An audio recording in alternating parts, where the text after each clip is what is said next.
Sean ustedes bienvenidos a esta casa de estudios, a la conferencia Creación y Cambio Climático en Guatemala, como parte de la conmemoración de los 60 años de fundación de esta casa de estudios, organizada por la Facultad de Arquitectura. Es para la Universidad Mariano Gálvez un placer poder contar con ustedes y transmitirles este mensaje, un mensaje que no es solo para una población, sino que es un mensaje transversal, porque todos estamos sufriendo las consecuencias, por una parte religiosa y por una parte científica. Es por eso que hoy tenemos la oportunidad de presentar a dos magníficas personas con conocimiento amplio en este aspecto. Uno, el señor doctor Federico Meléndez, de la Facultad de Teología, y el señor viceministro del Medio Ambiente, Edwin Castellanos, de una vasta experiencia en este tema. Como punto especial, y que la universidad no deja pasar, por un lado, es la invocación al Padre Celestial, porque siempre damos gracias por todo lo que sucede. Así que, doctor Meléndez, ruego usted pasar al estrado.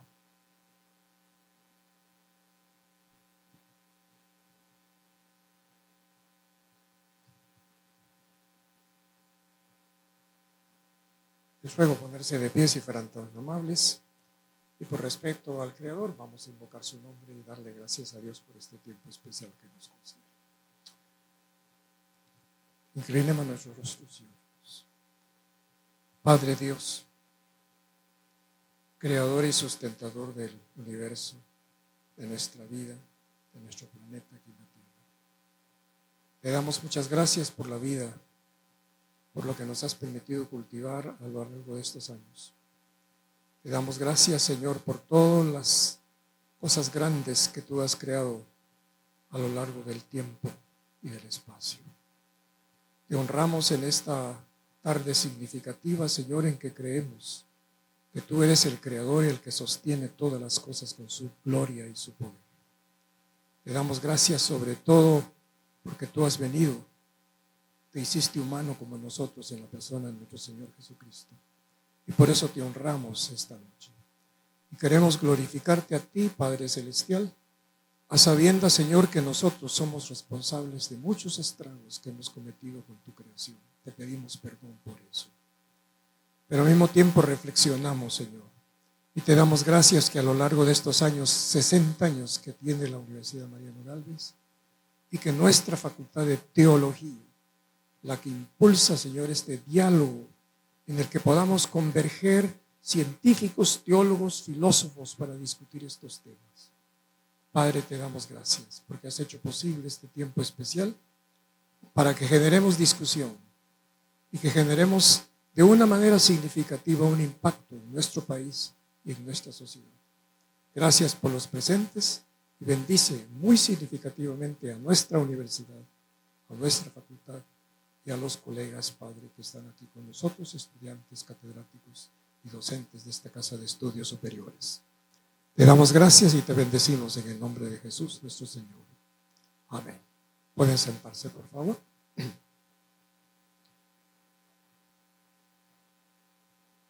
Dentro del esquema que hemos estado impulsando a lo largo de estos años,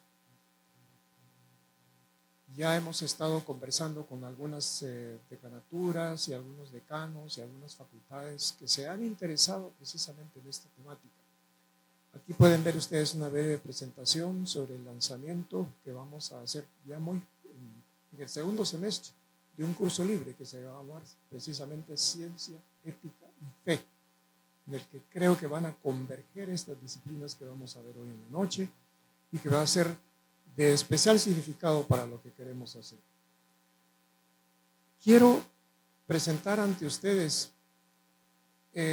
unas breves líneas de pensamiento en una breve presentación que voy a hacer de 2 minutitos sobre este tema, ciencia, ética y fe. Y usted se podrá poner a pensar, bueno, ¿qué relación hay entre la una y la otra? Bueno, hay mucha, porque la universidad y la educación superior son claves de este diálogo.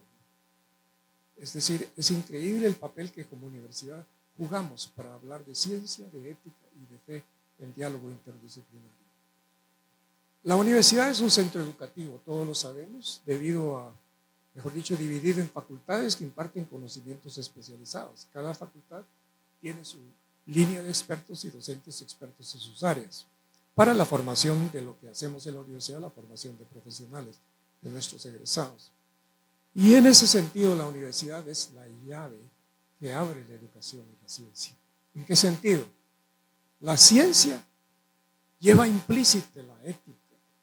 Hay de aquella ciencia que no lleva implícita la ética, porque una ciencia sin ética realmente es un conocimiento desconfigurado. Pero luego también la ética, en función de la ciencia, lleva la razón. La razón humana es precisamente parte sustancial de lo que es la ética. Y la razón, la ética, precisamente nos lleva a la fe. ¿Por qué creo lo que creo? ¿Y por qué estoy involucrado en lo que creo? ¿Por qué mi fe? Bueno, tenemos que razonar por qué creemos en Dios. Y eso lleva implícito el razonamiento de ciencia, ética, razón y fe. Y eso me lleva a una segunda parte, que es precisamente la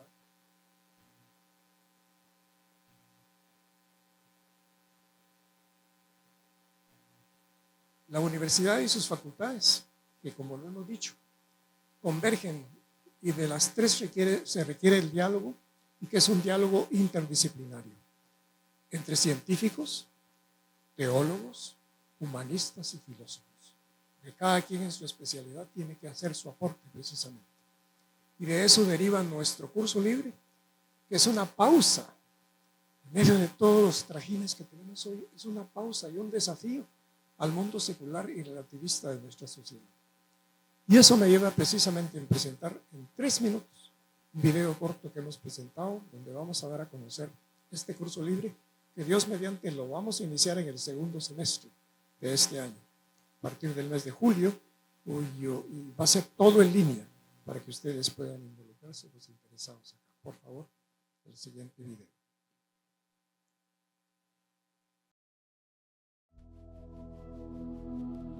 En un mundo donde la tecnología avanza a pasos agigantados, la humanidad enfrenta uno de sus mayores desafíos, la crisis climática. Guatemala, nuestra tierra no es ajena a esta realidad. En la Facultad de Teología de la Universidad Mariano Gálvez estamos conscientes de esta situación porque nos enfrenta como humanidad responsable ante Dios por el grave deterioro ecológico que sufre todo lo bueno que Dios ha creado. Por esta razón hoy presentamos ante ustedes el curso libre, Ciencia, Ética y Fe. Un espacio de reflexión donde profesionales y estudiantes universitarios podrán dialogar sobre la armonía necesaria entre estos 3 pilares del conocimiento humano. La crisis ecológica que enfrentamos no es solo un problema científico o tecnológico, es también un desafío ético y espiritual. Vemos cómo nuestros bosques desaparecen, nuestros ríos se contaminan y nuestro clima se vuelve cada vez más impredecible. Como universidad fundada en principios cristianos, reconocemos que este deterioro ambiental refleja una ruptura más profunda que es la desconexión entre el avance tecnocientífico y los valores éticos fundamentados en nuestra fe en Dios como Creador.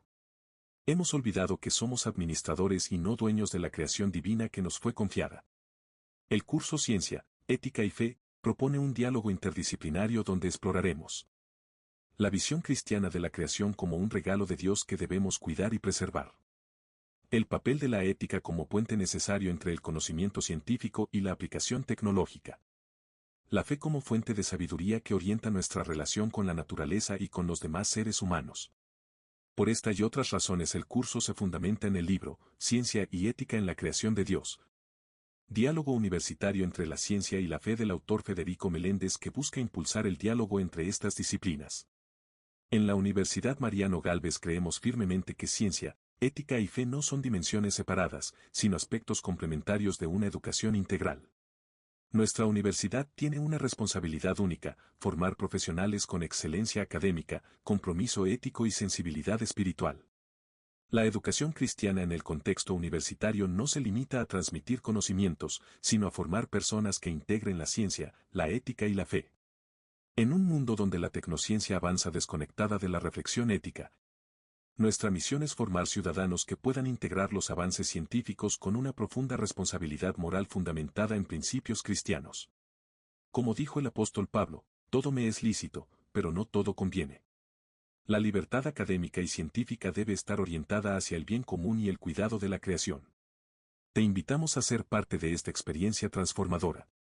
El curso Ciencia, Ética y Fe iniciará el 7 de mayo y está abierto a estudiantes y profesionales de todas las carreras. Este espacio de reflexión te permitirá comprender la crisis ecológica desde una perspectiva integral. Desarrollar un marco ético para tu desempeño profesional. Fortalecer tu fe como fundamento de tu vocación universitaria. Participar en la construcción de soluciones para nuestra sociedad. En la Facultad de Teología creemos que la verdadera educación universitaria armoniza la búsqueda de conocimiento científico, el discernimiento ético y la profundidad espiritual. Para mayor información, escribe al siguiente correo electrónico o llámanos, será un placer atenderte. Ciencia, Ética y Fe, porque el futuro de nuestra casa común requiere profesionales que integren conocimiento, valores y espiritualidad.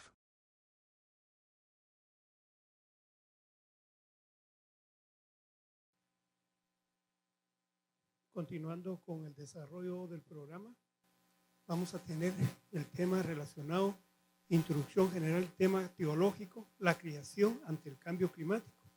En el pensamiento del Papa Francisco, este tema va a ser desarrollado por el director de la Facultad de Teología, que dicho de paso, es el autor del libro Ciencia, Ética en la Creación de Dios. El doctor Federico Meléndez González es escritor, teólogo y docente universitario en instituciones teológicas nacionales e internacionales, decano y director de posgrados en teología de la Universidad Mariano Gálvez, impulsor del diálogo interdisciplinario entre ciencia y fe en la Universidad Mariano Gálvez, docente en el curso de Filosofía de la Ciencia, Teología y Ética en la Universidad Mariano Gálvez, docente de posgrados en el doctorado en Sociología de la Religión y en las materias en Biblia, Educación Superior y en Ciencia y Fe. Estudió en la Universidad de Oxford sobre Ciencia y Fe y actualmente trabaja para esta universidad y es el autor del libro a quien ellos les va a hacer una breve presentación. Solicitamos al doctor Meléndez, por favor, pasar al estrado. En el 2015, cuando yo estaba precisamente estudiando en Oxford, estuve unos meses ahí interno, se publicó precisamente la encíclica del Papa Francisco Laudato Si. Y tuve el privilegio de conocerlo, no a él, sino a uno de los representantes del Vaticano que estaba dando precisamente su tema. Y yo llegué a descubrir precisamente la riqueza y la profundidad de esta encíclica, que le compartí al doctor Castellanos, la forma como el pensamiento teológico del Papa estaba a la altura de lo que se desea. Y logré descubrir en la investigación de esa formación que yo tuve estos breves meses que estuve ahí estudiando, que precisamente la ciencia, yo lo escribo precisamente en el tema de mi libro, en su larga evolución, el Homo sapiens, de acuerdo a los postulados de la antropología moderna, es resultado de especies homínidas anteriores que descubrieron las técnicas fundamentales del fuego y de las herramientas rudimentarias para cazar animales y protegerse con pieles para abrigarse del frío. El Homo arcaico descubrió por primera vez la técnica para cazar animales y crear instrumentos como lanzas y hachas de piedra para poder alimentarse como carnívoro. Fueron los primeros pasos para crear cultura y vivir de manera sedentaria. Este es el testimonio de la edad paleolítica, que atestigua cómo los primeros humanos vivieron en cuevas y crearon lenguaje simbólico para mostrar la caza de animales para alimentarse. Este es el testimonio de las cuevas de Altamira en España, 40,000 años atrás. De la parte ética descubrí esto, y esto se lo atribuyó al Papa Francisco. El Papa anterior, Juan Pablo II, dio algo muy interesante. Reconoció también el valor de la biología molecular, cuando expresó que en el campo de las ciencias biológicas los mismos biólogos moleculares han investigado la estructura de la materia viva, sus funciones y sus procesos de multiplicación. Han descubierto que todos los organismos de la Tierra tienen en su base los mismos constituyentes los cuales componen los genes como proteínas, por ello codificados. Es otra impresionante manifestación de la unidad de la naturaleza. Yo escribo, esta impresionante manifestación de la unidad del hombre con la naturaleza antes descrito por el Papa es uno de los grandes logros descubiertos en la nueva cosmología, que nos alerta que los seres humanos no estamos encima o sobre la naturaleza, sino al lado y junto a ella. Sin embargo, esta maravillosa unidad del hombre con la naturaleza está seriamente amenazada por la imposición de la cosmovisión clásica de la tecnociencia, que es una cosmología de conquista y de dominio, y la explotación del mundo en función del progreso y del crecimiento ilimitado. Esta cosmovisión plantea a la ética una serie de profundas interrogantes, puesto que pone en entredicho la existencia de la misma vida sobre la tierra, así como el propio destino de la humanidad que ha quedado en sus manos, como bien lo expresa el Papa Francisco en Laudato Si. Nunca la humanidad tuvo tanto poder sobre sí misma y nada garantiza, dice él, que vaya a utilizarla bien, sobre todo si consideramos el modo como lo está haciendo. Y cierro en la parte de la sección teológica del texto un punto que para mí es muy cardinal y que lo estudiamos en nuestra facultad.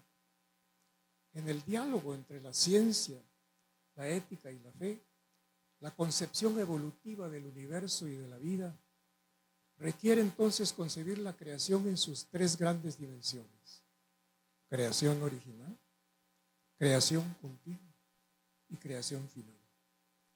La creación continua es una creación perecedera y mortal, porque eso es lo que somos. Somos seres creados a imagen de Dios, todos pecadores, mortales, porque devenimos del tiempo. Dios creó el universo en el tiempo y somos resultados del tiempo. Solo Dios es infinito y eterno. Pero si fue creado por Dios, esta creación continua está acomodada a su final, es decir, fue creada originalmente para que fuera una creación eterna, como su creador. Esta creación eterna es el plan perfecto de Dios, por cuanto tanto en su creación original como su creación continua se acomodan a la voluntad de su creador para que sean creación final y eterna como Dios quiere que sean y que sea propuesto desde el principio de los tiempos. Nos creó a nosotros, nos dijo, te delego la responsabilidad de cuidar lo que yo creo. Pero en la conferencia del doctor Castellano vamos a escuchar los increíbles estragos que la humanidad ha hecho al entorno, no solo ambiental, ecológico, sino general, especialmente por los estragos del cambio climático. Y esta breve introducción al pensamiento del Papa Francisco, en 3 presentaciones voy a resumir un video de 7 minutos que contiene el pensamiento. No quiero hablar yo, que hable el Papa para recoger la enseñanza fundamental de lo que nos quiere decir. Las dimensiones científicas, éticas y de fe en Dios como creador. Aquí me detengo a pensar en estas dimensiones.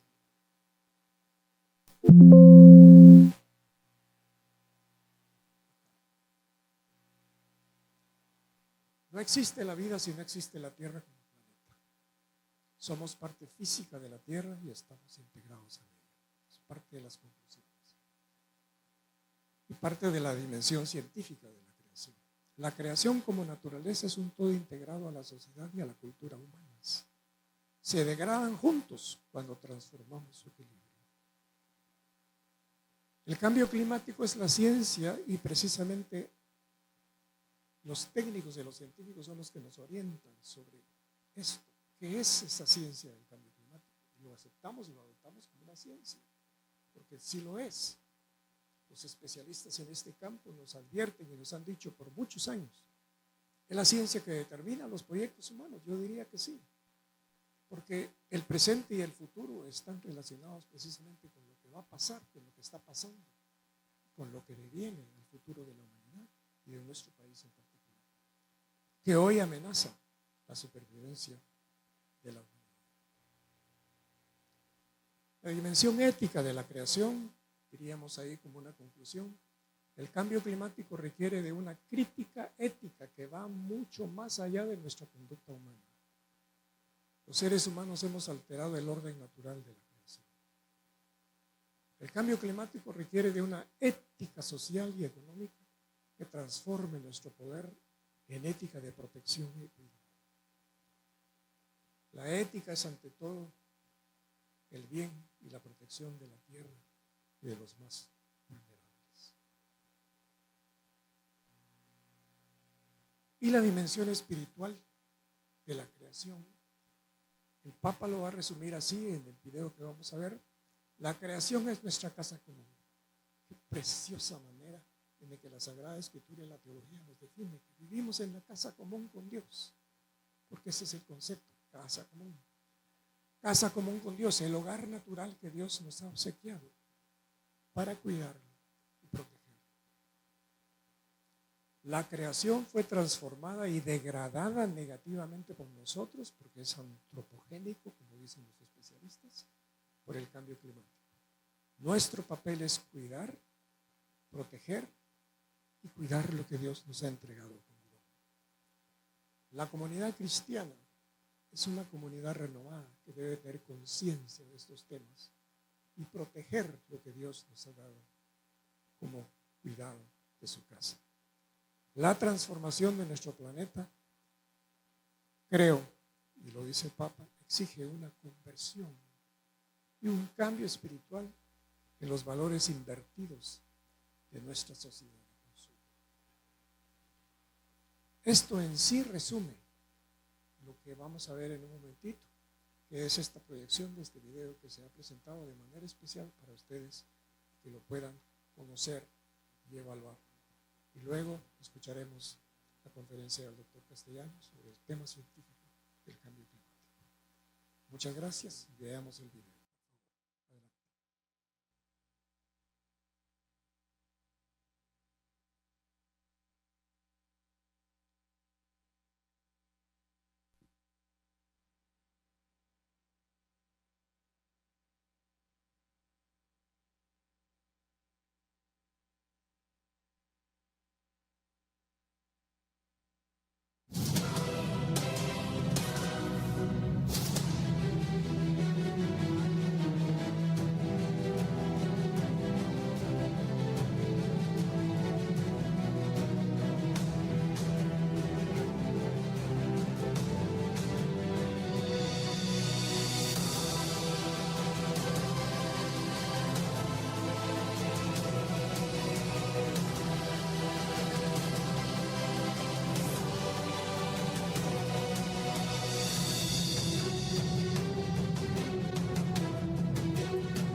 A los poderosos les pregunto, ¿para qué quieren preservar un poder que será recordado por su incapacidad de frenar la crisis climática cuando era urgente y necesario?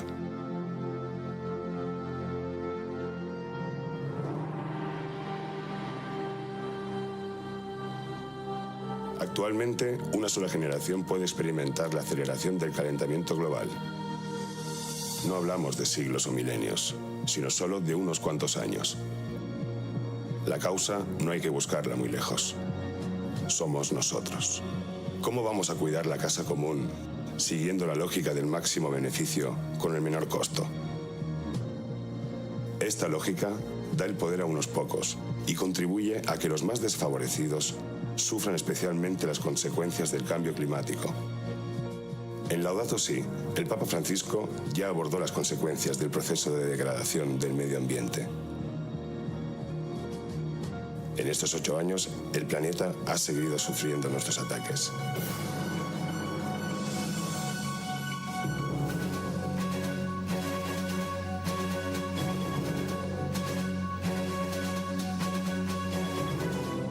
Creyentes y no creyentes estamos de acuerdo en que la tierra es una herencia común cuyos frutos deben beneficiar a todos. Sin embargo, ¿qué pasa en el mundo donde vivimos?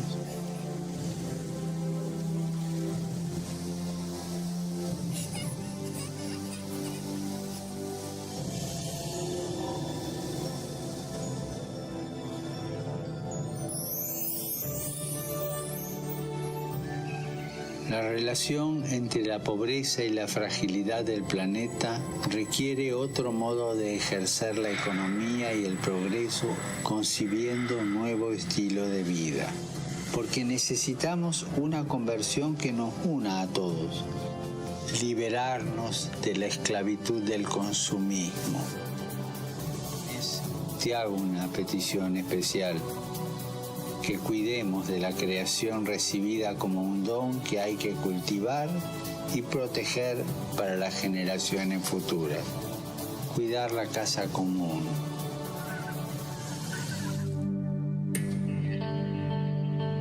Existe una relación entre nuestra vida y la de nuestra madre, la tierra.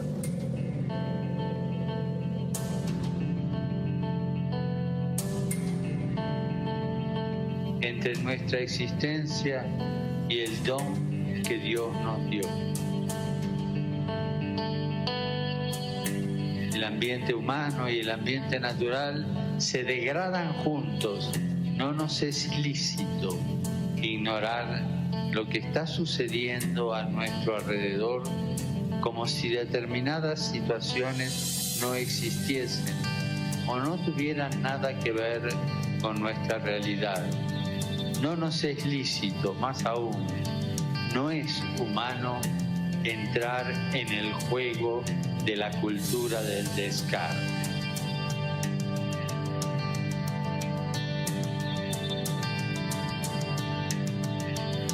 No solo estamos invitados a ser parte de la obra creadora, cultivándola, haciendo crecer, desarrollándola, sino que estamos también invitados a cuidarla, protegerla, custodiarla.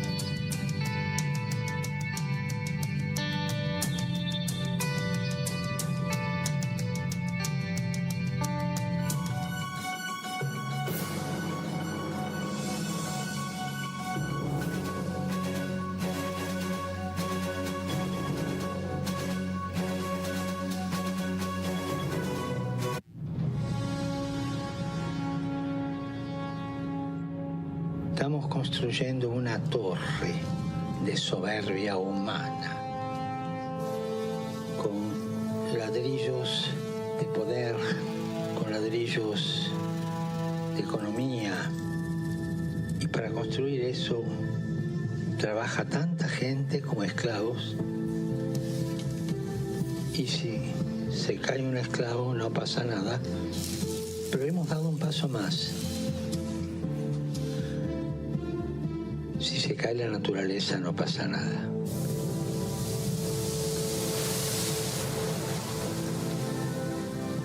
La soberbia económica, la soberbia del poder de unos pocos, que usa todo, usa la gente, usa la naturaleza, usa todo y destruye.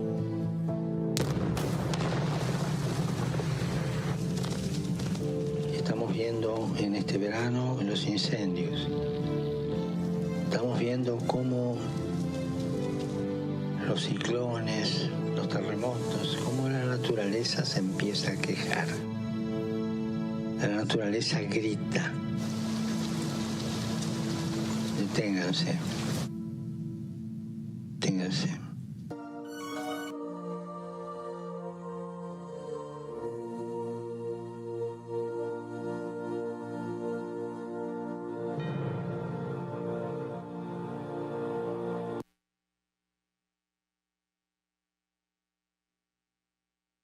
Por demás impresionantes las fotos, el video. Esto es motivo de que entremos en reflexión. Nos dieron la tierra para administrarla y hemos sido malos administradores. Nosotros somos los que estamos provocando eso. Y no son eventos de vez en cuando. Estos eventos se dan a diario en todo el mundo y cada vez son más peligrosos para la humanidad. Así que nuevamente una reflexión para que todos tengamos conciencia de que la responsabilidad no es de un gobierno, la responsabilidad no es de un ministro, la responsabilidad es una responsabilidad transversal. Todos podemos mejorar las condiciones ambientales de nuestro país. Hoy tenemos el privilegio y la oportunidad de contar con una de las personas que ha representado a nuestro país en diferentes oportunidades sobre lo que es el cambio climático. Hoy tenemos la oportunidad de conocer el pensamiento del doctor Edwin Castellanos, actualmente viceministro de Recursos Naturales y Cambio Climático del Ministerio de Ambiente y Recursos Naturales.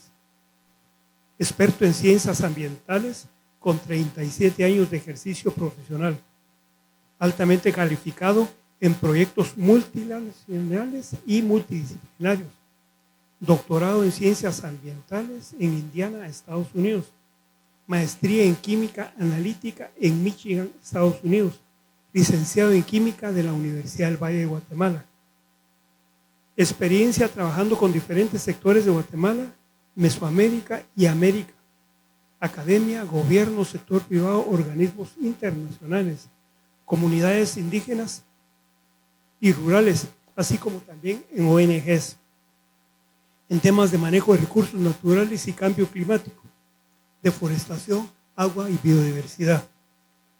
Fue director científico del Instituto Interamericano para la Investigación de Cambio Climático, director científico para Latinoamérica de Conservación de la Naturaleza, presidió el comité científico del y ahí fue miembro del Consejo Asesor Externo para Latinoamérica del WWF y miembro de la Alianza para la Resiliencia Climática Rural en América Latina. En la Universidad del Valle de Guatemala fue decano del Instituto de Investigaciones 2018-2020 y director del Observatorio Económico Sostenible, centro creador para acercar a la ciencia a la toma de decisiones políticas. Dirigió el Centro de Estudios Ambientales y de Biodiversidad por 18 años y la maestría en estudios ambientales. Ha recibido varios reconocimientos por méritos profesionales y científicos, incluida la Medalla Nacional de Ciencia y Tecnología en el año 2016, la Medalla de Oro de los Colegios Profesionales en el 2020 y la Medalla de Ricardo Bassani, otorgada por la Universidad del Valle de Guatemala en el 2026. Fue homenajeado como ciudadano notable por el Banco Industrial de Guatemala en el 2022. Fue admitido en la Academia de Ciencias Médicas, Físicas y Naturales de Guatemala en el 2011. Es autor y coautor de 59 publicaciones científicas y ha hecho ponencias en múltiples congresos científicos a nivel mundial sobre temas de cambio climático y manejo de recursos naturales. Esta es una breve hoja de resumen de la vida académica y profesional del doctor Edwin Castellanos, para quien tengo el gusto de presentarlo en esta oportunidad. Doctor Castellanos, por favor.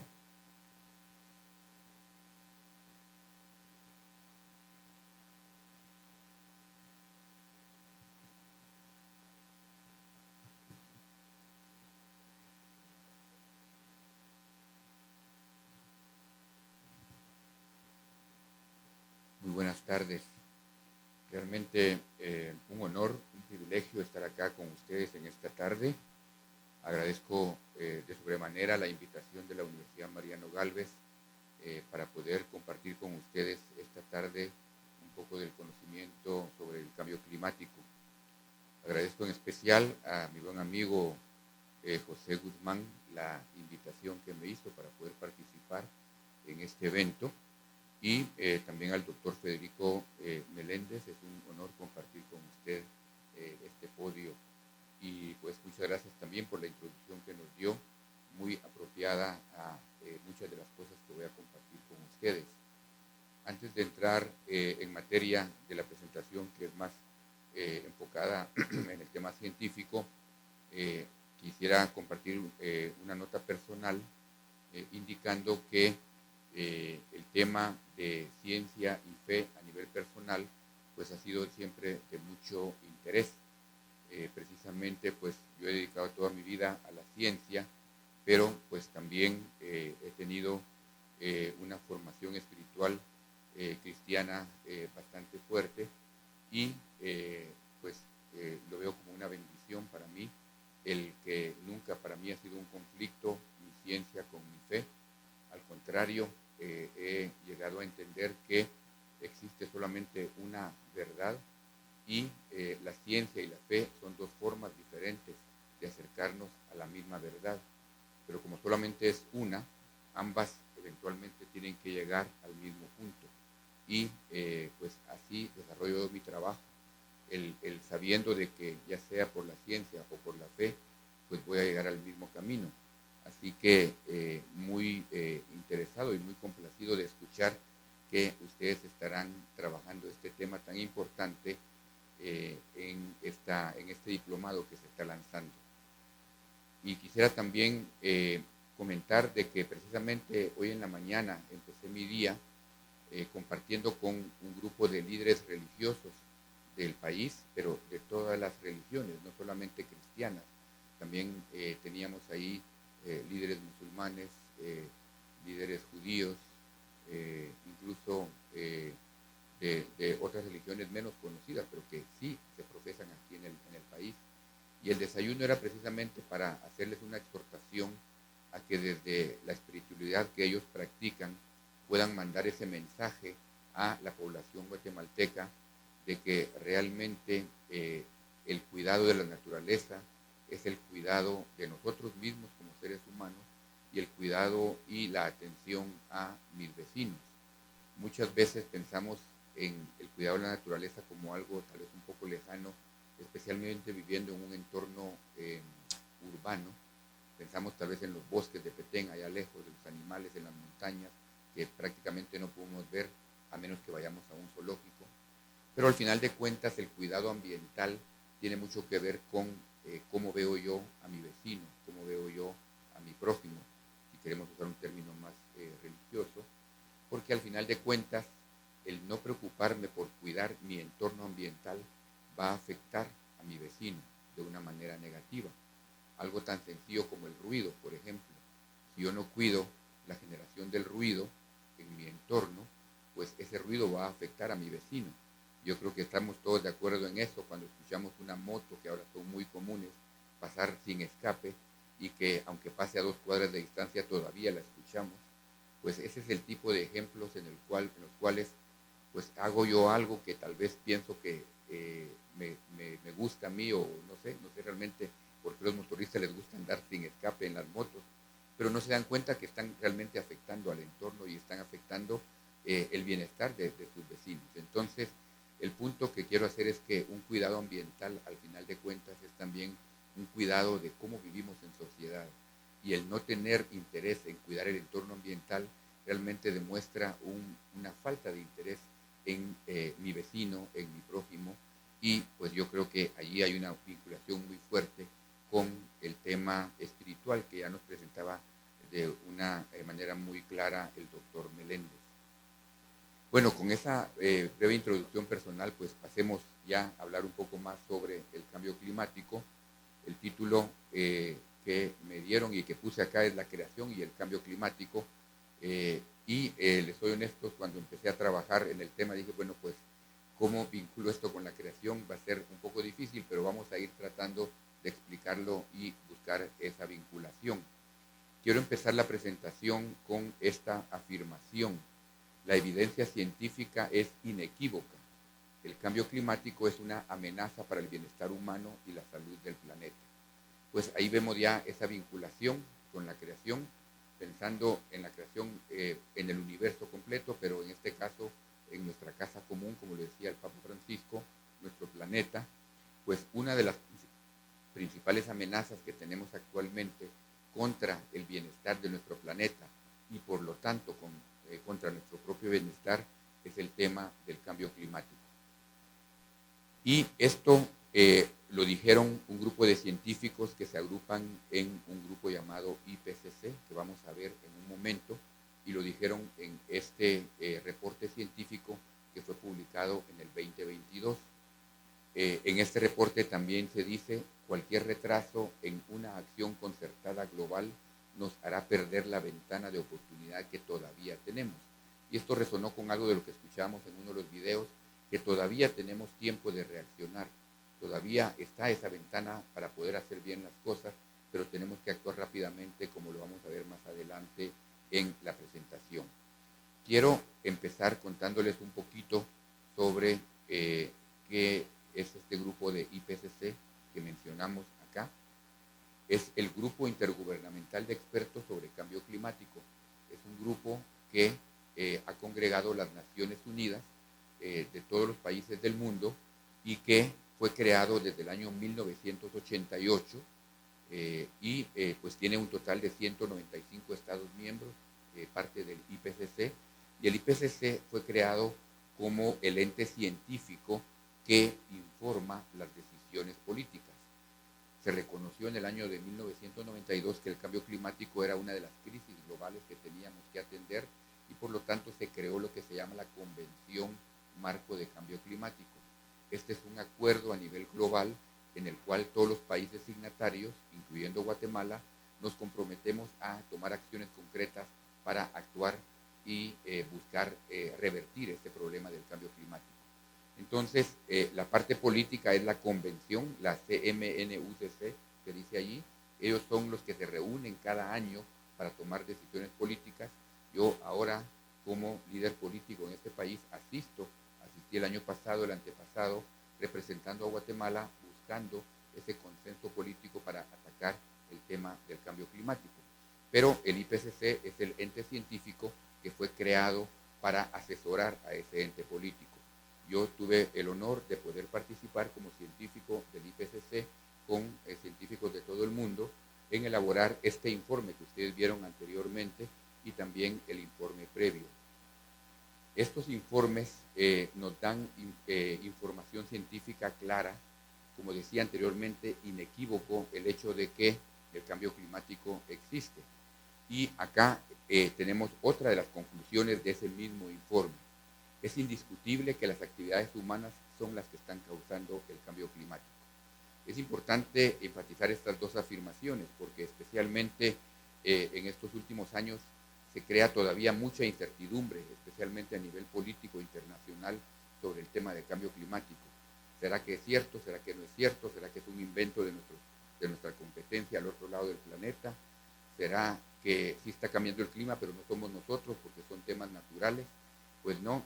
La evidencia científica analizada por los expertos de todo el mundo muestran de que el planeta sí se está calentando y se está calentando por razones no naturales, sino por razones antropogénicas. ¿Y cuáles son esas razones? Pues son las actividades que están listadas allí. Estas actividades generan los llamados gases de efecto invernadero y estos gases son los que hacen que la temperatura del planeta aumente o disminuya. Entre más gases tengamos de estos en la atmósfera, más calor se captura y la temperatura del planeta puede subir o bajar. En el pasado histórico del planeta, la cantidad de estos gases ha variado y también la temperatura del planeta varía. O sea que estos gases sí pueden variar de forma natural, pero lo que ocurre es que, especialmente en los últimos 200 años, la concentración de estos gases ha crecido de una forma extremadamente rápida y no natural. Y eso ha hecho que la temperatura del planeta suba mucho más rápido de lo normal. Para ponerles esto en números más concretos, todos sabemos de que el planeta pasa por ciclos fríos y calientes. Tuvimos, por ejemplo, una edad de hielo que terminó hace unos 5.000 años, ¿no? Hace 5.000 años para atrás el planeta era una bola de hielo prácticamente porque la gran mayoría del planeta estaba congelado. Incluso aquí en Guatemala, en las áreas altas, por ejemplo, los cuchumaltanes teníamos glaciares permanentes y esto era porque estábamos en esa era glacial. Entonces el planeta sí se calienta y sí se enfría de forma natural, pero esas transiciones de calor a frío ocurren relativamente lento. En una transición natural, normalmente tenemos un cambio de 1 grado centígrado en un periodo de 1000 años. Eso es el cambio natural. Pero resulta que en los últimos 100 años ya hemos tenido un aumento de 1 grado centígrado. Eso quiere decir entonces que el aumento que estamos observando es demasiado rápido para que pueda ser explicado por medios naturales. La única explicación, y hay modelos matemáticos que lo muestran más claramente, no tengo aquí la evidencia para no entrar en tanto detalle, pero los modelos matemáticos indican de que no se puede explicar el calentamiento tan rápido, que es 10 veces más rápido de lo normal, por razones únicamente naturales, y se explica entonces por razones antropogénicas. ¿Cómo generamos esos gases de efecto invernadero? En primer lugar, por quemar el petróleo. Y ahí también me resonó un poco algo que veíamos en uno de los videos donde decía que se había alterado el orden natural del planeta. Bueno, el petróleo naturalmente, si no hiciéramos nada, tendría que estar enterrado kilómetros debajo de la corteza del planeta. Y ahí se estuvo enterrado por millones y millones de años. Y no fue sino hasta más o menos 200 años atrás que empezamos a abrir agujeros y sacar algo que tenía que estar allá enterrado a la superficie y empezar a quemarlo. Entonces, esa perturbación tan grande de sacar algo que estaba en el fondo del planeta, llevarlo a la superficie y quemarlo, empezó a perturbar completamente la composición de la atmósfera. Porque al quemar el petróleo lo que hacemos es liberar dióxido de carbono, CO2, y ese CO2 es uno de esos gases de efecto invernadero. Entonces, la quema del petróleo es la causa principal por la cual hemos podido alterar la composición de la atmósfera y por lo tanto hemos calentado más el planeta. Pero hay otras actividades más, la deforestación, la pérdida de bosques. Guatemala, por ejemplo, hace 50 años, cuando yo era patojito, pues el país tenía 2/3 partes de su territorio con bosque. Actualmente solo tenemos 1/3 parte. Hablaba con un colega acá antes de la presentación de que él vivió en Ixcán hace 20 años más o menos, ¿no? Y Ixcán hace 20 años tenía bosque por todos lados. Va uno a Ixcán ahora y lo que encuentra son campos de cultivos agrícolas por todos lados. Un pequeño ejemplo de cómo el país realmente, de una forma muy acelerada, ha perdido su cobertura de bosque. Y ese bosque se ha quemado y esa quema de la vegetación genera estos gases también que calientan el planeta. ¿Para qué se deforesta? Pues se deforesta principalmente para agricultura. Tenemos que comer, tenemos que producir alimentos. Por lo tanto, la agricultura es una de las causas de la deforestación principal aquí en Guatemala, pero la agricultura en sí también genera gases contaminantes. Cuando agregamos fertilizantes para que crezca la vegetación, esos fertilizantes generan el óxido nitroso, que es otro gas que contamina la atmósfera y hace que el planeta se caliente. La ganadería, cuando queremos tener animales para poder comerlos, porque nos gusta comer carne, pues esos ganados generan metano al momento de estar creciendo y ese metano también es un gas que calienta el planeta. La producción del cemento, cuando queremos construir edificios como donde estamos ahora, necesitamos cemento. El cemento se produce calentando la piedra caliza. Esa piedra caliza se calienta y libera dióxido de carbono, el mismo gas de efecto invernadero. También calienta el planeta. Los refrigerantes, cuando usamos nuestra refrigeradora, esa refrigeradora tiene gases que son especiales para producir ese frío, para generar ese frío, los llamados clorofluorocarbonos o hidroclorofluorocarbonos, y esos gases también generan problemas de calentamiento del planeta. La basura mal manejada genera metano, que es un gas también de efecto invernadero. Entonces vemos que hay muchísimas cosas que estamos haciendo que están alterando la composición de la atmósfera y por lo tanto están calentando el planeta. Pero calentar el planeta tiene consecuencias bastante drásticas. Por ejemplo, generamos más olas de calor, pero también generamos lluvia más extrema. Estamos generando no solamente extremos de lluvia, pero también extremos de falta de lluvia, sequía.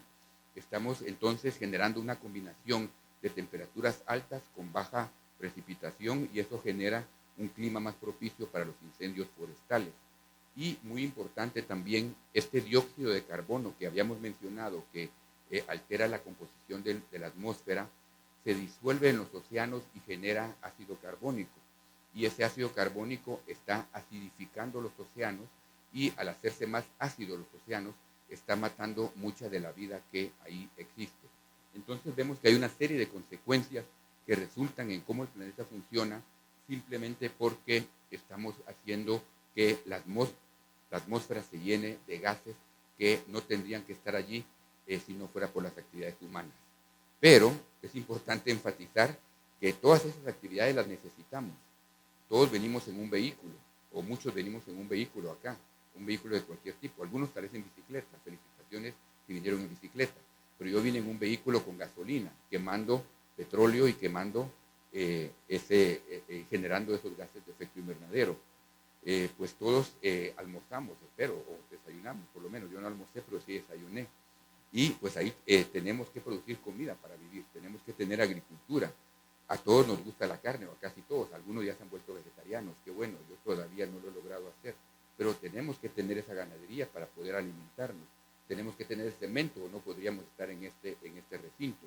Entonces, estas actividades no son opcionales, realmente nos han hecho vivir mucho mejor, pero lo han hecho a expensas de alterar drásticamente cómo el planeta funciona y por lo tanto alterar el clima del planeta. Si vemos a Guatemala, ¿qué es lo que está pasando, haciéndole ya un zoom más cercano a nuestro país? Bueno, en este mapa que está acá del lado izquierdo, lo que vemos es la línea base de cómo se comporta la humedad o lo que se llama el índice de aridez, que tiene que ver con la disposición de agua, la disponibilidad de agua en el país. Los colores más azules muestran áreas de alta humedad, los colores amarillos muestran áreas de una humedad normal, ni mucho ni poco, y los colores cafés muestran áreas de baja humedad o áreas muy secas.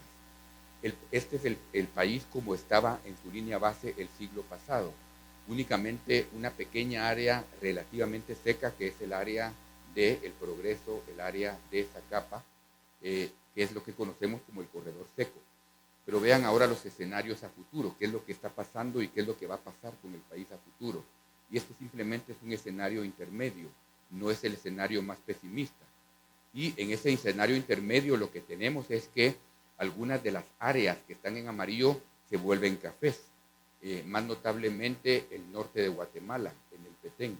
Entonces la vegetación del norte de Guatemala, en el Petén, se está secando cada vez más y eventualmente se va a volver muy similar a la vegetación que ahora observamos en el área del Progreso y de Zacapa.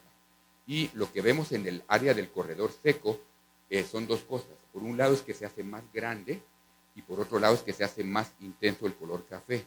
Más intenso el color café significa de que se va a hacer todavía más árido.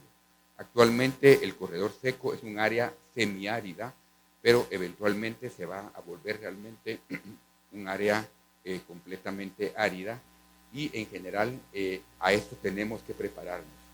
No tanto nosotros, yo pues si bien me va, duro unos 20 años más acá en este planeta, pero muchos de los jóvenes que están acá estudiando en esta universidad sí van a estar en el 2050, sí van a estar en el 2070 y ellos van a tener que vivir en un país más seco. ¿Y qué significa vivir en un país más seco?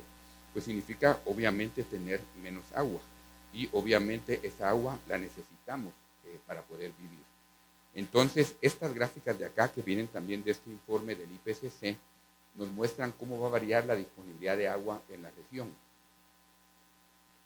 Tenemos en este lado el escenario a futuro en el 2100 si no tuviéramos cambio climático. O sea que esto es lo que pasaría en el 2100 si el cambio climático no fuera un problema. Vemos que la mayoría de países de la región tenemos muchísima agua. En general, aquí en Guatemala llueve mucho. Lo veíamos en los mapas anteriores. La mayoría del país estaba todavía en azul o amarillo, que significa agua suficiente o en exceso. Y vemos que acá esta línea muestra lo que se llama el estrés hídrico. Este estrés hídrico está puesto a una cantidad de 1.700 metros cúbicos por persona por año.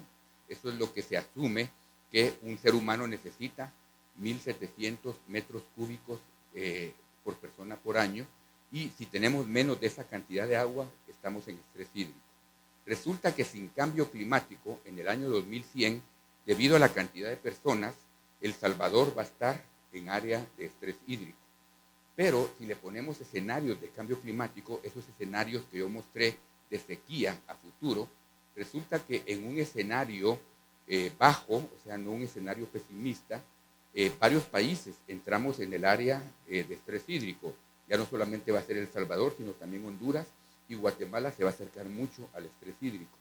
Pero si utilizamos un escenario más pesimista, resulta de que no solamente El Salvador y Honduras, Guatemala ya entra al área de estrés hídrico y también tenemos a Nicaragua con estrés hídrico. Eso quiere decir que tenemos que empezar a adaptarnos y a pensar en cómo vivir en un país con menos agua. Ya lo estamos viviendo, lo sabemos ahora aquí en la capital, y porque nos está haciendo falta el agua por muchos lugares. Pero veamos algunas cifras de los últimos años para mostrar que estos escenarios que yo les mostraba al 2100 realmente están empezando a ocurrir ya ahora en este momento. Por ejemplo, en las últimas 2 décadas, los últimos 20 años del país, la temperatura subió 0.8 grados centígrados. ¿Se recuerdan ustedes que yo les decía que naturalmente la temperatura tendría que subir 1 grado en 1000 años? Pues aquí en Guatemala, 1 grado casi lo logramos en 2 décadas. Eso no puede ser natural. Mayo del año 2024, la temperatura de la ciudad de Guatemala fue la más alta de los últimos 40 años. El 2024 fue un año extremo, si ustedes se recuerdan, muy caliente, muy seco. La energía hidroeléctrica, que depende de la lluvia, estuvo en sus niveles más bajos. El Ministerio de Energía y Minas nos reporta que estuvimos a punto de empezar a tener apagones porque teníamos muy poco suministro de energía. La temperatura entonces subió y va a continuar subiendo y puede llegar a subir de 2 a 4 grados en el resto del siglo. Imagínense ustedes, si apenas hemos subido 0.8 grados y tenemos ya muchos impactos que vamos a ver en un momento, ¿qué pasará cuando la temperatura suba a 2 o incluso hasta 4 grados centígrados? Y en general, pues lo que termina ocurriendo es de que cuando hay más calor necesitamos más aire acondicionado, eso requiere más energía y eso podría requerir más quema de petróleo, creando un círculo vicioso que nos puede seguir contaminando. A ver si logro cambiar una sola. Bueno, entonces, mayo del 2024, les dije que era un año muy inusual, un mes muy inusual. En mayo del 2024 también tuvimos el mes más seco de los últimos 20 años de la ciudad de Guatemala, pero pasamos muy rápidamente de sequía a inundación. Mayo fue el mes más seco y junio fue el mes más lluvioso en mucho tiempo. Entonces estábamos con incendios por todas partes, ustedes se recuerdan, pero el mes siguiente estábamos con el país inundado por muchos lugares. Y estos extremos van a seguir ocurriendo.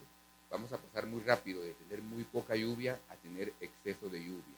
Y obviamente esa combinación de mucho calor y poca lluvia lo que termina haciendo es generando más clima favorable para incendios forestales. El año 2024 ha sido uno de los años con mayor cantidad de incendios forestales en el país, que por supuesto llegan a afectar más todavía el problema de la pérdida de bosques que ya mencionaba anteriormente. ¿Qué es lo que dice el informe del IPCC sobre nuestra región, sobre Guatemala? Bueno, el informe no se centra únicamente en Guatemala porque es un informe global, entonces habla de Centro y Sudamérica. Esto es copiado literalmente del informe. El informe dice que Centro y Sudamérica tienen una alta exposición, una alta vulnerabilidad y esta región es fuertemente impactada por el cambio climático. Todos estos impactos son amplificados por problemas de desigualdad, de pobreza, de crecimiento poblacional y deforestación.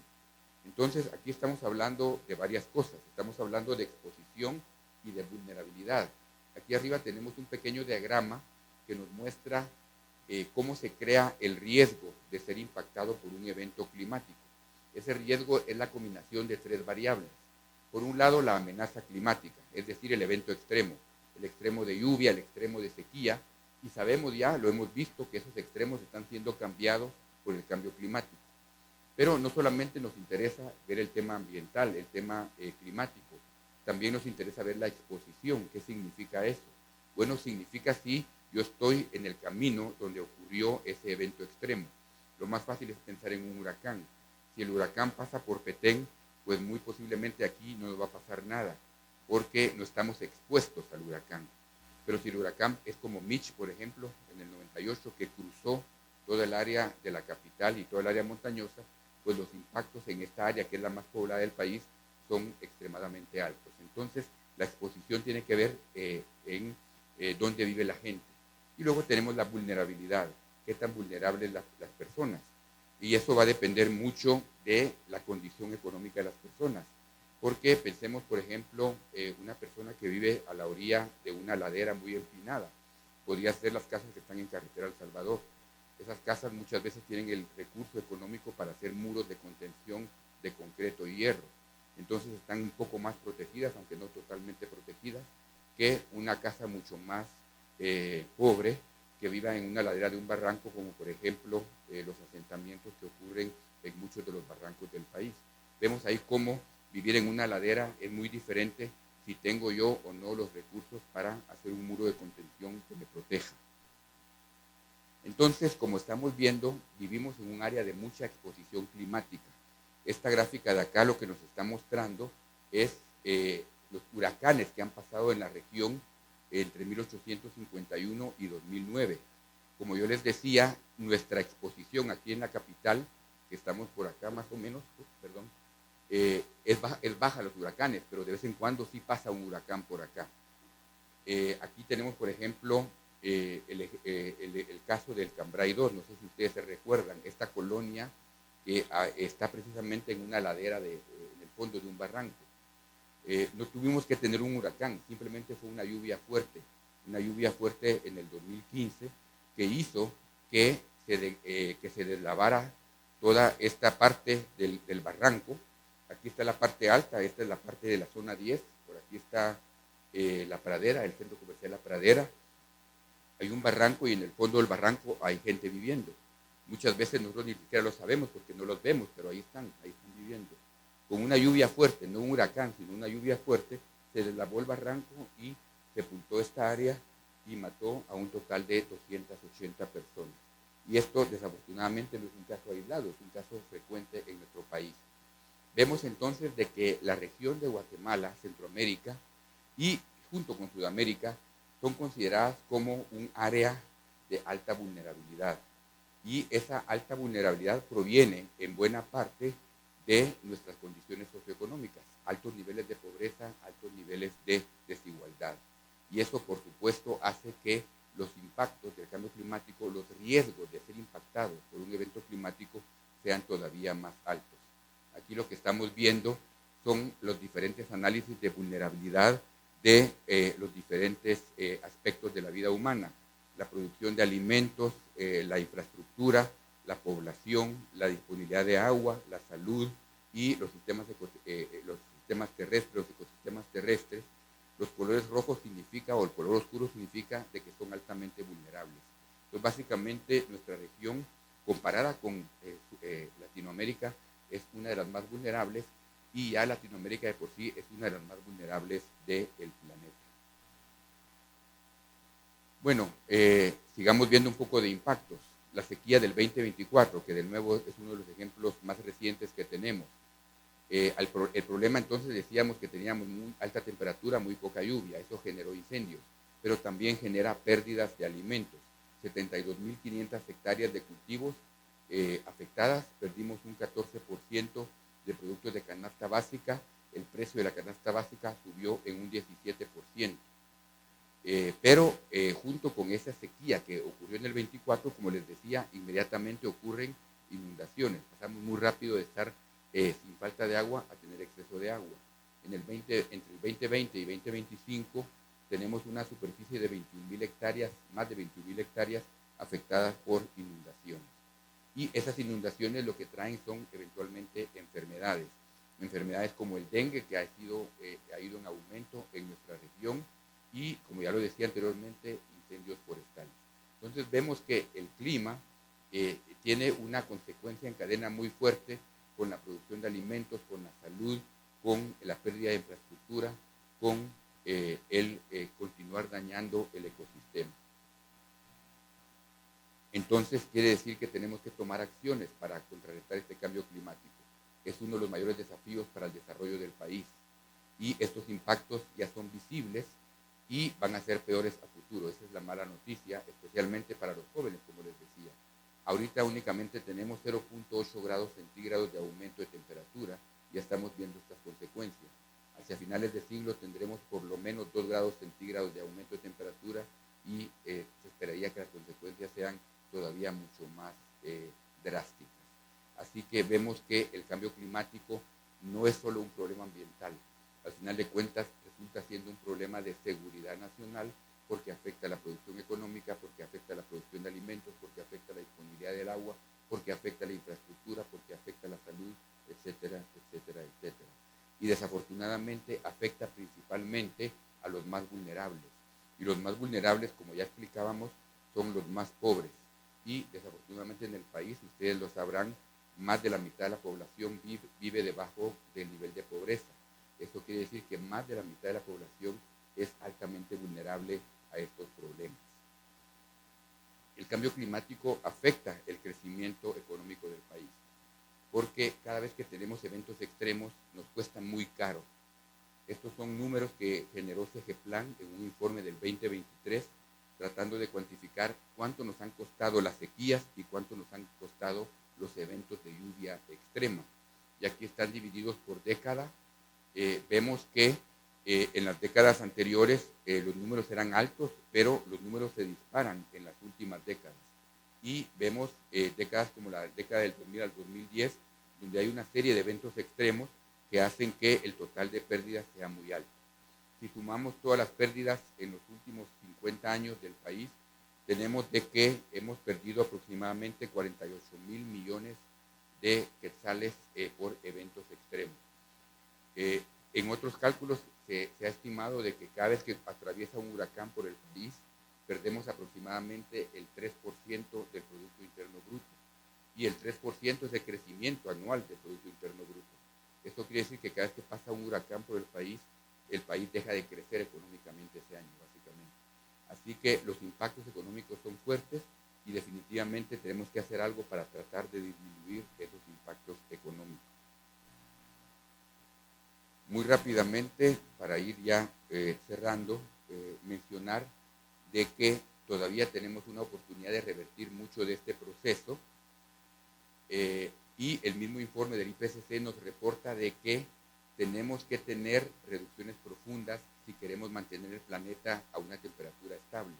Aquí se habla de una meta de 1.5. ¿Qué significa esa meta de 1.5? Bueno, en una de estas conferencias de cambio climático que ocurre cada año en París en el 2015, se llegó a un acuerdo mundial de que se iba a hacer los esfuerzos para tratar de mantener el aumento de temperatura en 1.5 grados centígrados. Pero el informe del año 2022 nos dice de que no estamos en la ruta para mantener ese aumento de temperatura. Si nosotros nos mantenemos actualmente como vamos, la ruta es de que la cantidad de gases de efecto invernadero va a seguir subiendo y por lo tanto la temperatura va a seguir subiendo. Para que la temperatura deje de subir, tenemos que reducir las emisiones de estos gases contaminantes. Y esa reducción de gases contaminantes únicamente va a ocurrir si nosotros empezamos a hacer cambios drásticos en este momento. Por ejemplo, dice acá, para mantener esa meta de 1.5, tendríamos que hacer que las emisiones, en vez de seguir subiendo, lleguen a un máximo el año pasado, ya pasamos el año pasado y no ocurrió, y empiezan a reducirse en un 43% al 2030. Si no logramos esto, la segunda meta sería la de abajo, la meta de 2 grados centígrados. Eso ocurriría si logramos ese máximo en el 2025 y la reducción únicamente es del 27%. En otras palabras, tenemos que empezar a hacer cambios drásticos en nuestra forma de producir, en nuestra forma de vivir, para reducir la emisión de estos gases contaminantes, porque de lo contrario vamos a seguir en esa tendencia de aumento de gases contaminantes y por lo tanto aumento de temperatura. La buena noticia es que sí hay formas de hacerlo. Uno diría, pero ¿cómo dejo entonces de quemar petróleo? ¿Cómo dejo de producir alimentos? ¿Cómo dejo de construir? Bueno, pues tenemos muchas opciones. El petróleo, le decía yo, que es la fuente principal del problema. ¿Cómo dejamos de quemar petróleo? Pues tendríamos que utilizar otras fuentes de energía, las llamadas fuentes renovables o limpias. Y afortunadamente en Guatemala tenemos muchas de eso. Tenemos mucha energía hidráulica generada por hidroeléctricas, porque tenemos mucha lluvia y muchas montañas. Tenemos mucha energía o mucho potencial de energía solar, porque tenemos mucho sol. Tenemos mucho potencial de energía de viento o eólica, y tenemos mucho potencial de energía geotérmica, que es la que producen las áreas volcánicas, como la que tenemos nosotros. Entonces, fuentes de energía aquí en Guatemala tenemos suficientes, no tendríamos necesidad de quemar petróleo. Lo que pasa es que hacer esa transición no es tan sencillo. Hemos vivido en una economía que depende del petróleo por más de 100 años, pues es algo así como que nos volvimos adictos al petróleo, entonces cualquier adicción pues cuesta quitársela, ¿verdad? Y eso es lo que estamos ahorita tratando de hacer, alejarnos del petróleo para tener siempre un crecimiento económico, pero un crecimiento económico limpio, basado en energías limpias. ¿Qué otras cosas podemos hacer? Pues podemos reforestar. En vez de cortar bosques, podemos hacer que más bosques crezcan. Podemos tener ciudades más amigables para que caminemos, para que andemos en bicicleta.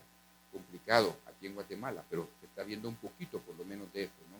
Cada vez vemos un poco más de gente en bicicleta. No estamos acostumbrados a caminar, en parte por la falta de seguridad. Voy a un lugar a 5 cuadras y prefiero agarrar el carro y no caminar 5 cuadras.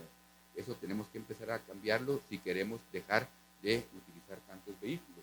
O podemos ir utilizando vehículos si utilizamos vehículos que no quemen petróleo, que ya existen, ¿no? Los famosos vehículos eléctricos, que cada vez están siendo más populares aquí en el país, todavía un poco caros, pero al final de cuentas como una posibilidad. Así que hay opciones, tenemos opciones en todas las áreas para empezar a escoger el contaminar menos y seguir viviendo una vida relativamente cómoda. La última diapositiva, entonces, la evidencia científica muestra de que es un problema, pero también muestra de que hay soluciones. Y las soluciones, lo interesante es que tienen beneficios adicionales. Una solución, decía yo, es tener más bosques. Bueno, tener más bosques trae mucho más beneficio, ¿no? Trae beneficios de regulación del ciclo del agua, trae beneficios de tener mayor protección del suelo, trae beneficios de proveernos más insumos, más alimentos. Entonces, muchas de estas acciones que podemos tomar para combatir el cambio climático también nos van a ayudar a tener una mejor vida. En general, decíamos de que el país es muy vulnerable por los niveles tan altos de pobreza que tenemos ya actualmente. Entonces, una razón más para buscar luchar contra esa pobreza, para lograr buscar un país más equitativo y que no tengamos tanta diferencia como la tenemos hasta ahora. En general, las energías limpias no son limpias únicamente porque no afectan el clima, son limpias porque no contaminan de otras formas. Por ejemplo, la energía eléctrica producida quemando carbón mineral es una energía muy sucia, una energía que genera muchos gases contaminantes más allá de los gases de efecto invernadero. Una energía hidráulica, por ejemplo, tiene mucho menor impacto en términos de contaminación, aunque obviamente sí hay un impacto, especialmente cuando se crean los embalses. Importante recordar eso. Cualquier actividad humana va a tener impacto.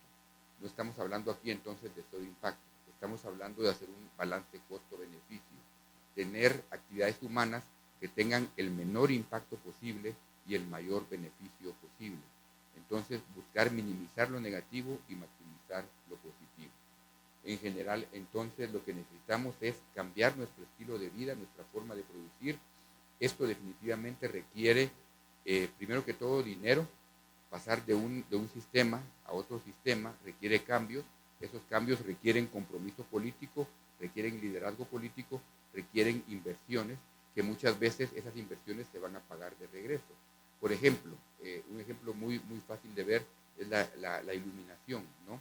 Hemos pasado relativamente fácil de utilizar focos incandescentes a focos fluorescentes y ahora tenemos focos de LED, ¿no? de diodos. Y esos focos originalmente eran más caros, era muy caro comprar uno y otro. Han ido bajando de precio, pero aún así es mucho más caro comprar un foco LED que un foco incandescente. Pero el foco LED, aunque sea más caro, consume muchísima menos electricidad y por lo tanto mi cuenta eléctrica baja, ¿verdad? Lo mismo ocurre con los paneles solares, cuestan caro, inversión inicial, pero una vez los instalo, eso me baja la cuenta de energía eléctrica y recupero fuertemente esa inversión. Así que requerimos de financiamiento, pero es importante enfatizar de que sí se puede hacer la transición y lo que necesitamos es empezar a tomar esas decisiones. Y las tomamos a todo nivel, las tomamos como individuos, las tomamos como ciudad, las tomamos como país.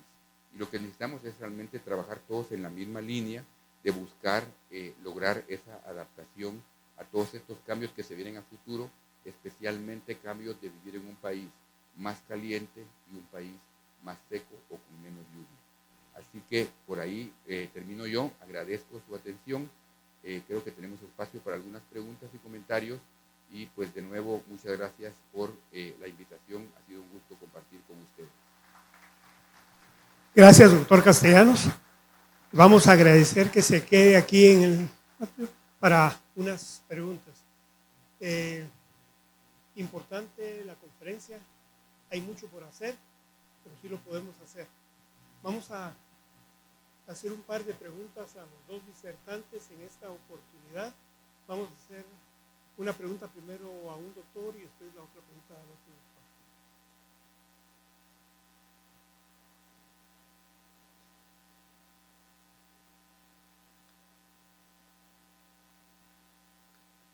Doctor Castellanos, cuando se habla de los mercados de créditos de carbono, ¿a qué se refiere? Estos mercados de crédito de carbono han estado disponibles por ya más de 2 décadas. Básicamente, vimos acá en la presentación de que el problema es que en general estamos haciendo actividades que emiten mucho dióxido de carbono. O sea, estamos liberando este gas hacia la atmósfera. El opuesto sería hacer actividades que capturan ese gas. ¿Qué actividades podrían ser? Por ejemplo, sembrar bosques. Cuando el bosque crece, cuando la vegetación crece, captura CO2. Y entonces cuando capturamos ese CO2, estamos como creando un balance positivo, un balance beneficioso para el planeta. Ocurre que existe un mecanismo a nivel mundial donde los países en desarrollo como Guatemala pueden tener acciones para capturar CO2 y esas acciones pueden entonces negociarlas y venderlas a otros países que van a pagar por ese beneficio. Eso es lo que se llama los famosos bonos de carbono, el poder tener acciones que remueven gases contaminantes y por esa acción de remover esos gases contaminantes poder recibir beneficios económicos de países desarrollados. Guatemala lo está haciendo. El año pasado, ustedes tal vez vieron las noticias en la prensa, hacia finales del año pasado Guatemala logró negociar a nivel internacional un total de más o menos 5 millones de toneladas de CO2, del dióxido de carbono, las logró vender y a cambio de eso recibimos más o menos 25 millones de dólares que fueron repartidos entre las diferentes personas y comunidades que se dedicaron a sembrar bosques, a proteger bosques para lograr esa captura del carbono. Entonces, es una forma de financiar a nivel internacional actividades que benefician el entorno ambiental.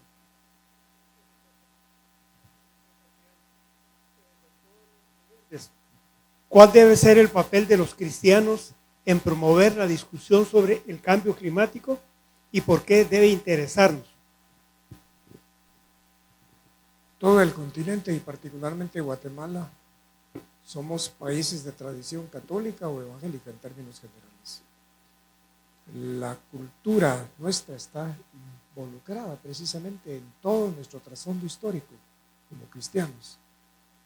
Y cuando se me pregunta de cuál es el papel de los cristianos, al tener nosotros conciencia del fundamento científico que usted nos ha compartido, de la conciencia de lo que la Iglesia está mostrando a través de lo que vimos de la encíclica del Papa Francisco, que es una encíclica universal para toda la humanidad, católicos y evangélicos, y por ser precisamente una facultad de teología dentro del contexto de la universidad, abrazamos todas esas causas, porque nos une una causa común, que es el cuidado de nuestra casa común. Yo pienso que sí, obviamente, cuando nosotros como cristianos somos gente renacida, nacida de nuevo, tenemos un concepto de salvación diferente, porque estamos salvando nuestro planeta. Y a salvar nuestro planeta nos salvamos a nosotros mismos, usted lo decía. Y el Papa mismo lo decía.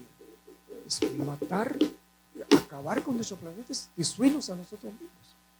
Y obviamente eso no puede ser. Hemos estado luchando precisamente por educar, porque yo creo que de eso se trata, educar a la comunidad cristiana, en nuestro caso de la comunidad cristiana de nuestra universidad, de nuestra facultad, de las iglesias, de la comunidad católicos y evangélicos, para que nos eduquemos en apreciar la contribución de la ciencia y el papel precisamente de la teología, del cuidado que Dios nos ha dado y sobre qué bases debemos hacer. Doctor Castellanos, la Tierra recibe energía del Sol en forma de radiación UV. ¿Qué sucede entonces con la radiación que no se refleja al espacio? Antes de contestar esa pregunta, solo quiero agregar a la pregunta anterior. Usted mencionaba, la mayoría somos cristianos. Hoy en la mañana justo lo hablábamos, les comentaba que estaba en este desayuno con líderes religiosos y hablando con unos de ellos, calculaban ellos de que en Guatemala, si sumamos católicos y evangélicos, tenemos por lo menos 95%, muy posiblemente el 98% de la población.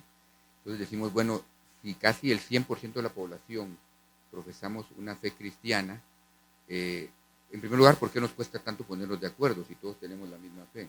Y en segundo lugar, ¿por qué seguimos haciendo cosas que van en contra de esa enseñanza cristiana, ¿verdad? Y ahí solo rescatar lo que decíamos anteriormente en uno de los videos que vimos, nos enseña la fe cristiana de que somos administradores de la creación, no somos dueños de la creación. Creo que ahí ha habido mucho de la confusión, desafortunadamente. Regresando a la pregunta de la radiación solar, el planeta recibe su energía de la radiación que viene del Sol. Esa energía entra al planeta y mucha de la energía rebota y sale del planeta.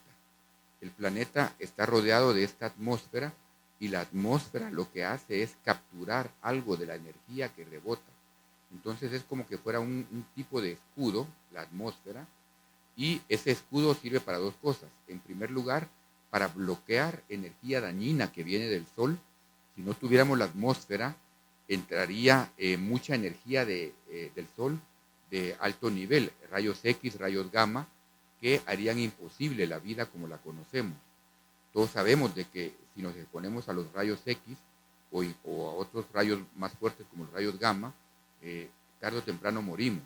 Entonces la atmósfera nos protege de esos rayos, sirve como un escudo. Pero la atmósfera también sirve como un escudo para evitar que mucha de esa radiación salga y que se mantenga en el planeta. Eso es bueno porque el planeta es más caliente de lo normal, por así decirlo. El planeta se estima más o menos que tiene 15 grados más altos de temperatura por la existencia de la atmósfera. Si el planeta no tuviera atmósfera, el planeta sería prácticamente una bola de hielo porque no capturaría el calor. Entonces, el gas de efecto invernadero es un gas positivo porque hace que la vida exista. El problema entonces no es el gas, el problema es el exceso del gas que hemos causado por las actividades humanas.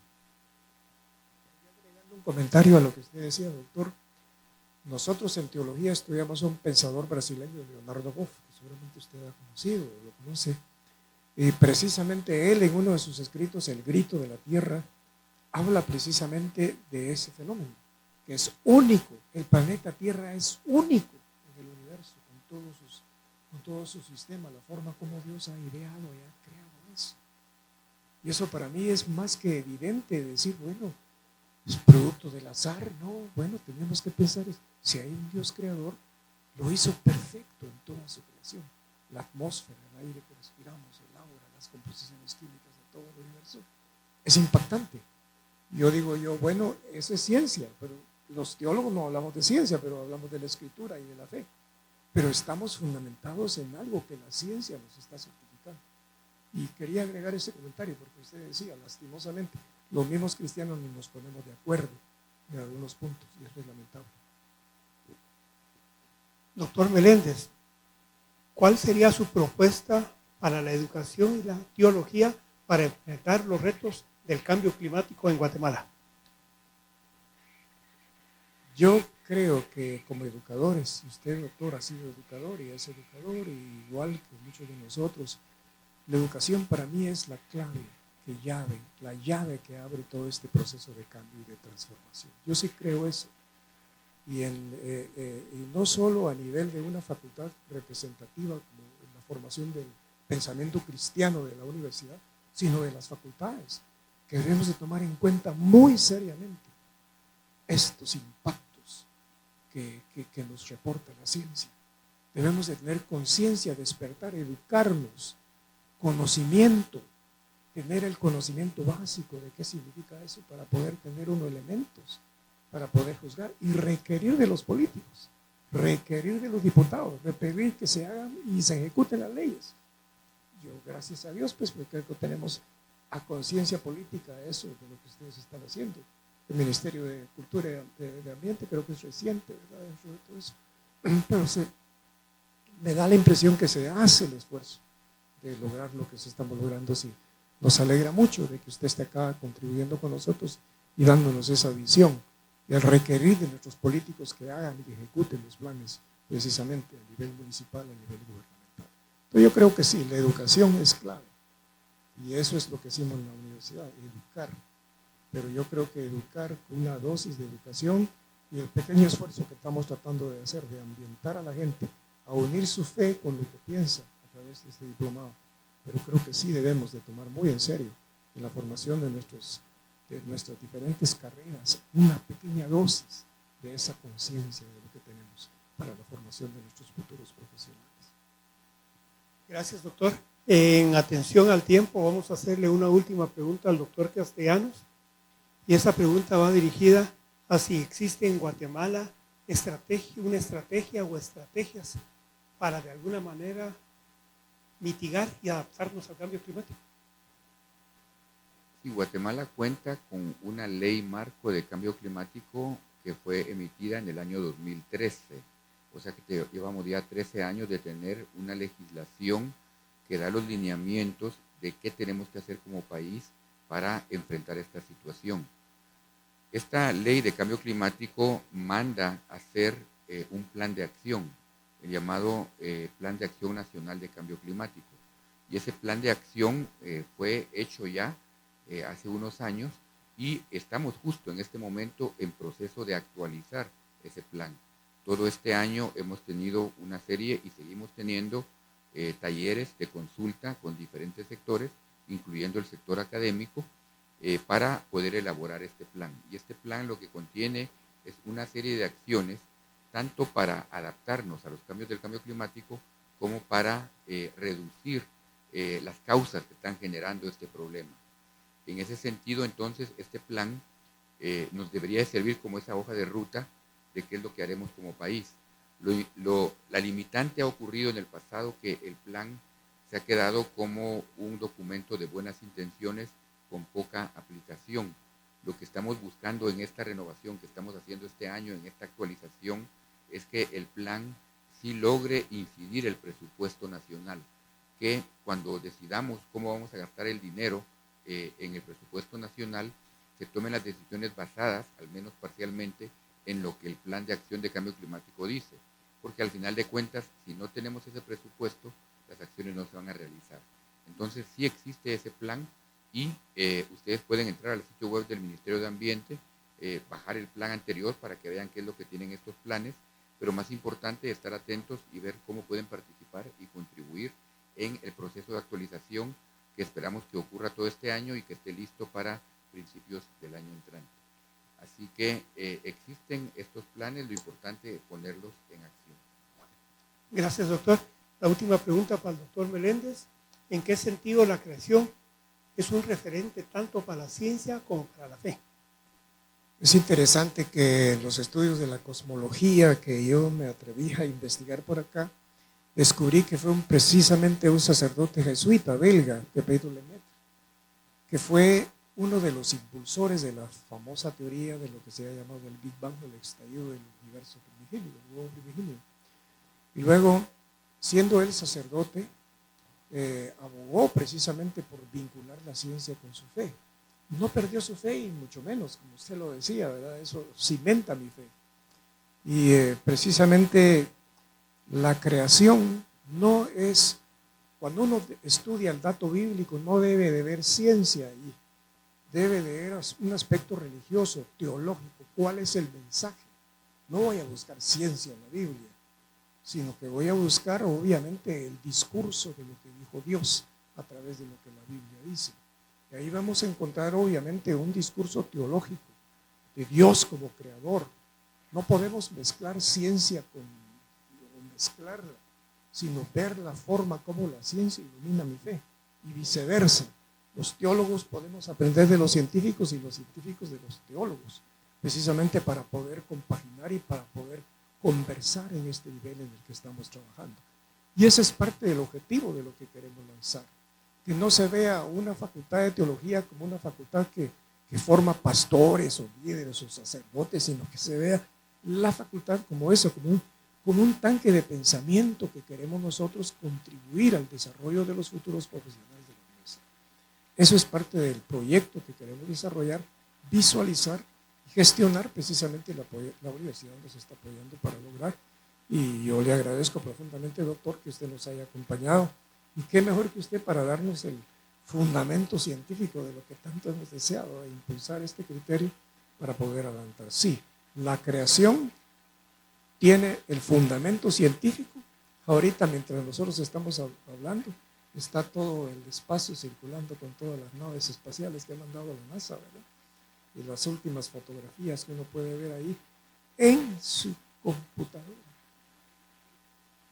Es increíble ver la maravilla de lo que Dios ha hecho a través de toda la proyección que está haciendo precisamente la NASA y todo lo que invierten los científicos en la proyección de estas imágenes. Es impresionante. Lo tomo yo aquí, lo he repasado un poquito en mi libro y obviamente lo impactante ahora es la ingeniería genética, la forma como esos avances increíbles de lo que el ser humano ha hecho con el cambio de tantas cosas y de la alteración de los genes y todo lo demás para llegar a donde hemos llegado hoy. Doy gracias a Dios por la ciencia, gracias a Dios por los científicos que contribuyen con nosotros, los teólogos y los cristianos, para ayudarnos a fundamentar nuestra fe. Así que yo creo que creación sí se puede estudiar desde ambas perspectivas, la científica y la teológica. Y ambas pueden converger. Ahí sería. En nombre del Consejo Directivo y el señor Rector Carlos Cárdenas, agradecemos a los participantes por esa conferencia tan enriquecedora para los conocimientos académicos. Así que les voy a pedir al auditorio un aplauso para los conferencistas. Y antes,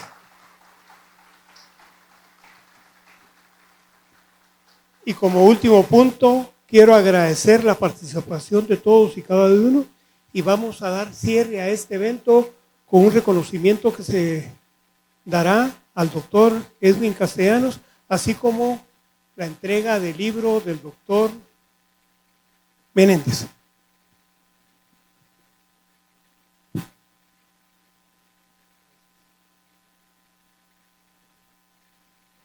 como ya lo decía nuestro colega, a nombre del rector, quiero entregarle a usted esta placa, un reconocimiento por su generosidad en acompañarnos, en estar con nosotros para impulsar este tipo de temas.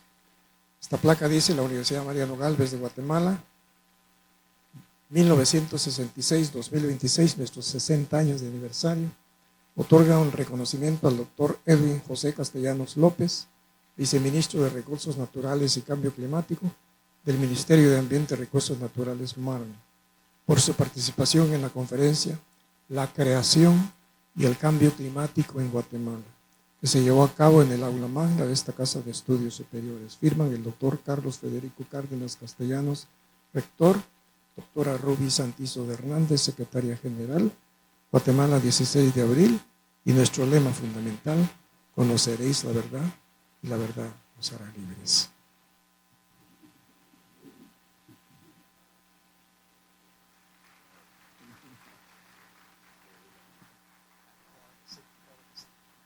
Muchas gracias, realmente es un honor recibir este diploma.